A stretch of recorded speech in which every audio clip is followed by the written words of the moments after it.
আসসালামু আলাইকুম everyone, welcome back to another new video. আরেকটি নতুন লেটেস্ট নিউজ নিয়ে চলে আসলাম। 3 উপদেষ্টাকে পদত্যাগ করাতে বাধ্য হব, এটা বললেন হলো নাসিরউদ্দিন পাটোয়ারি। আইন উপদেষ্টা আসিফ নজরুল বিশ্বাসঘাতকতা করেছেন বলে অভিযোগ করেছেন জাতীয় নাগরিক পার্টির এনসিপি মুখ্য সংগঠক নাসিরউদ্দিন পাটোয়ারি। বিএনপিপন্থী উপদেষ্টা হিসেবে ইঙ্গিত করে আসিফ নজরুল ছাড়াও অর্থ ও পরিকল্পনা উপদেষ্টাকে প্রয়োজনে পদত্যাগ করাতে বাধ্য হবেন বলে হুঁশিয়ারি দিয়েছেন তিনি। বুধবার রাজধানীর আগারগাঁওয়ে নির্বাচন কমিশনের সামনে এক বিক্ষোভ সমাবেশে তিনি এসব কথা বলেন।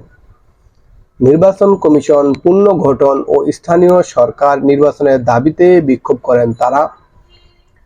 আইন উপদেষ্টাকে উদ্দেশ্য করে পাটোয়ারি বলেন, আসিফ নজরুল জুলাই ঘোষণাপত্র নিয়ে টালবাহানা করেছেন, জনগণের রক্তের সঙ্গে তিনি বেইমানি করেছেন। হুঁশিয়ারি দিয়ে বলেন, জুলাই ঘোষণাপত্র না দিলে আপনি দেশে থাকতে পারবেন না।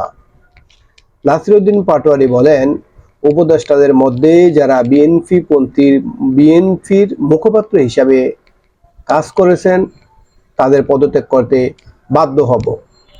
বাংলাদেশের অর্থনীতি ঘুরিয়ে দিতে পরিকল্পনা উপদেষ্টা ডক্টর ওয়াহিদ উদ্দিন মাহমুদ ও অর্থ উপদেষ্টা সালাউদ্দিন আহমেদ কাজ করেছেন, আর আইন মন্ত্রণালয়ে ঘুরিয়ে দিতে কাজ করেছেন আইন উপদেষ্টা আসিফ নজরুল।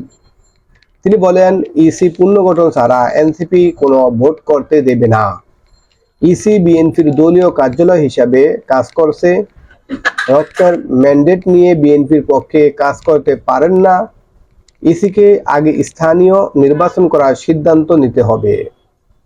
পাটোয়ারি বলেন, বিভিন্ন জায়গায় দালাল চক্র দখল করেছে, উপদেষ্টা প্যানেল থেকে বিএনপি পন্থীদের বের করে দেন।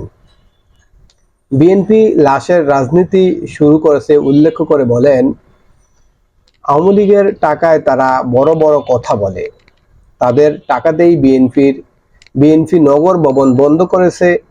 বাংলাদেশে মুজিব সংবিধান চলবে না বলে মন্তব্য করেন এনসিপির এই নেতা। এনসিপির মুখ্য সংগঠক আরো বলেন, আপনারা বিএনপির কাছে নগর ভবন ছেড়ে দিতে পারেন না। আপনারা বিএনপির কাছে দলীয় কার্যালয় হিসেবে ইলেকশন কমিশনকে ছেড়ে দিতে পারেন না।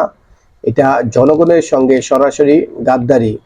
সেই জন্য আমরা বলি, ইসি পুনর্গঠন করতে হবে। সংস্কারের যে প্রস্তাব রয়েছে সেগুলোকে মান্য করে আইন পরিবর্তন করতে হবে।